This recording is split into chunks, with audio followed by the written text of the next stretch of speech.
What is up, my friend? It is good to see you back. My name is Dr. Brandon Osborne. I'm the Director of Training here at Momentum WOD. I don't know if you're anything like me, but on my way to and from work each day, I'll typically listen to podcasts. I have a couple that I have in heavy rotation, typically those having to do with combat sports, particularly martial arts, mixed martial arts. The Weighing In podcast I enjoy very much. Joe Rogan, of course, especially when he has mixed martial artists on the show. And then the third one that I listen to, usually about once a week, would be the Brendan Schaub show, formerly known as Below the Belt, was what he used to call it. Brendan was a former UFC fighter. He was a UFC heavyweight who now has transitioned away from that and into the realm of entertainment. He's a comedian. He does clothing. He does all sorts of different stuff. On his podcast this past week, there was a part of it that spoke to me, and I want to play it for you before we get started with today's episode. So yeah, DC, backing up what Bisping says. Obviously, Bisping's one thing that makes him great is he's very strong in his opinions, which I love. I hate when people are trying to please both sides. That never works out for anybody. You got to double down on what the fuck you think and what you stand for. In terms of the context of that, I believe Brendan was talking about people's critique, particularly UFC commentators' critiques of particular athletes, how they want you to keep it straight, how he wants you to keep it straight as you're communicating what you feel about the athlete. And in light of what Brendan just said, how he doesn't like it when people toe the line, when they're not honest, when they are not forthright with how they truly feel, we are going to have Brendan as our topic, as our subject to review today. And I'm going to keep it real. I'm going to tell you what I think about his routine. I'm going to break it down and be forthright and honest. I'm not going to hold back. Typically when I do these things, I try to tiptoe the line and be kind and constructive in the feedback that I'm providing. But today, throwing it all out the window. I'm just going to let you know what I think, and I'm going to keep it real with you and with Brendan as we look at his kettlebell strength training routine. So let's get into it. Let's take a look at his routine and see what maybe we can do a little bit better. And then hopefully you can take some of that information and implement it with what you're doing at home. All right, so these clips of Brendan, they're a few years old. My hope is that he is better at what he's doing now as opposed to what he was doing then, which, as you'll see, there is quite a bit of room for improvement. So the first clip we have of Brendan, he is performing a push-up on top of the kettlebell, and then in between repetitions, he's performing a row with a dumbbell. There's not much to critique there. It's pretty straightforward. My only point of contention with what he was doing is typically when people do push-ups or exercises on top of kettlebells, I would prefer if they were doing it on top of a heavier kettlebell, if that's how they're going to go about doing the exercise, just so the bell doesn't move underneath them. It looked like Brendan was doing this, so I've got no qualms with how he was approaching that movement. We're going to skip a little bit ahead in the video here, and then the next exercise Brendan is performing, we are moving to a double kettlebell squat thruster. And I think Brendan's performing this exercise pretty well. It looks like the bells might be a little light for him. He's kind of just like tossing them around. So maybe bumping up the weight a little bit. Throughout this video, I notice when I'm watching Brendan, he's working at a very high pace. Like he's literally sprinting from one exercise to the next in between sets. Like no rest period, just go, go, go, go, go. And I feel like if you're trying to get the most out of your strength training from a strength perspective, maybe you take a little bit more time. Maybe you pause a little bit in between sets, you regroup, you reevaluate what you're doing, be mindful of your technique. He's just, from one to the next, especially with kettlebell training. I feel like you do want to take your time with some exercises because you can hurt yourself, because there is a learning curve associated with the exercises. There's technique associated with the exercises. So I don't know that rushing through each sequence for the sake of conditioning is the best approach with regards to this style of training. I would prefer, personally, to get my conditioning in other ways, like using an assault bike or running or jump roping or just, sparring, doing rounds.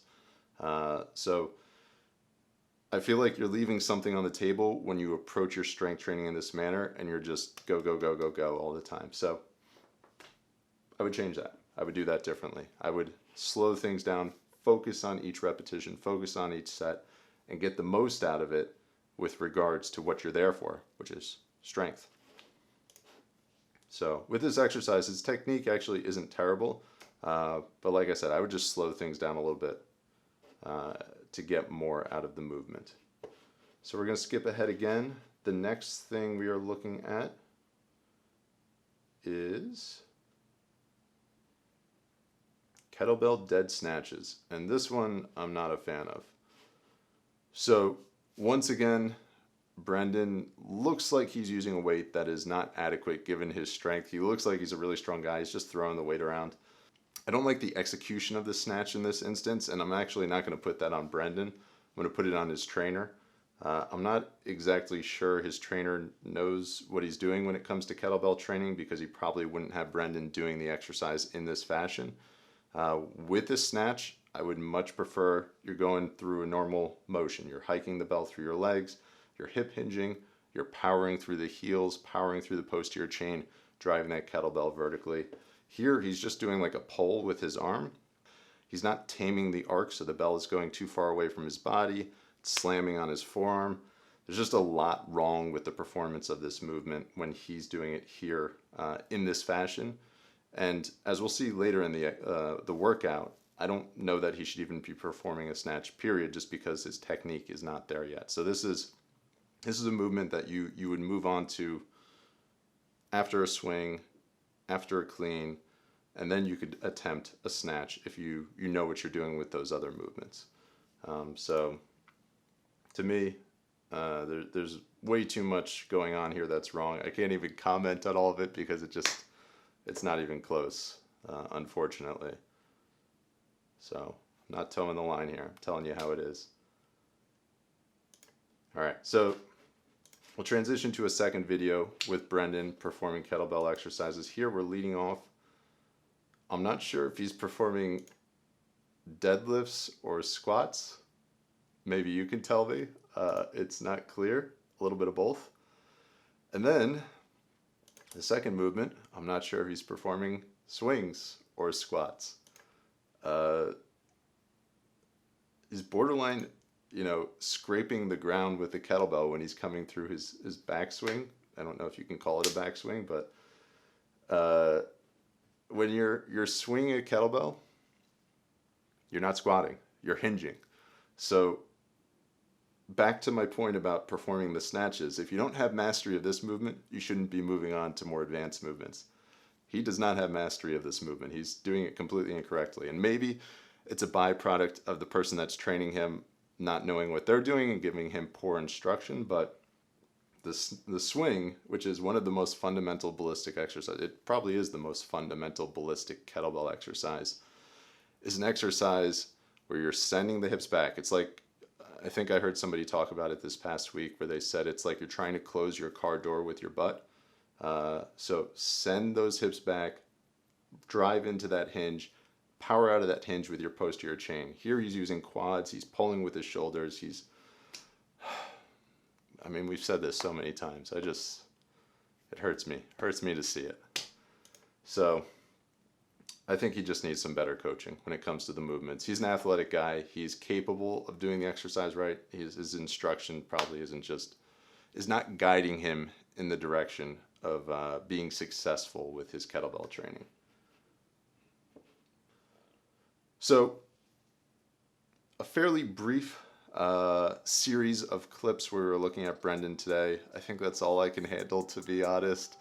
I hope Brendan has improved in his technique if he's still using kettlebells in his strength training. I've seen some clips of him using more conventional strength training equipment.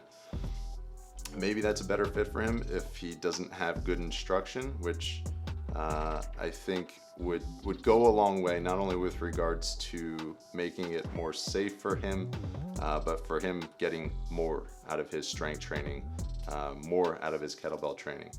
And that's the whole point of these videos is if you're doing these things at home, or if you want to start doing them, having a concept and having an idea of how to do the exercises properly is not only going to provide you with more return on your investment, or more return on your time and on your effort, but it's going to help to keep you safe in those efforts, so you can continue doing the things that you love to do, which is the whole point of all of this. So I don't like being harsh. I don't like being the bad guy. It's not really in my nature. I like to be a little more soft-spoken when it comes to my opinions when it comes to this stuff, but he told me to do it, so I did it. I hope you've gotten something out of this episode. Hope you've gotten some value out of the things I've had to say. If you are looking for more kettlebell training instruction or more kettlebell training content, head over to MomentumWOD.com. We have a free 7-day trial. There's a link in the description below. You can access that. There's instruction on over 75 different workouts, a week's worth of different workouts to get you started, and then actually literally hundreds of different workouts above and beyond that you can tap into, make use of, and start moving in a better direction with regards to your strength training for combat sports. If you've enjoyed this episode, please hit the subscribe button, give me a thumbs up, comment below, let me know who or what or whatever you want to hear me talk about next. We actually have an episode we're going to do in a couple of weeks where it was actually a request from one of our viewers. So if you have somebody you want me to take a look at, let me know and I'd be happy to do it. That being said, I am Dr. Brandon Osborne. It has been fun. I will see you next time for our next episode. Until then, be well.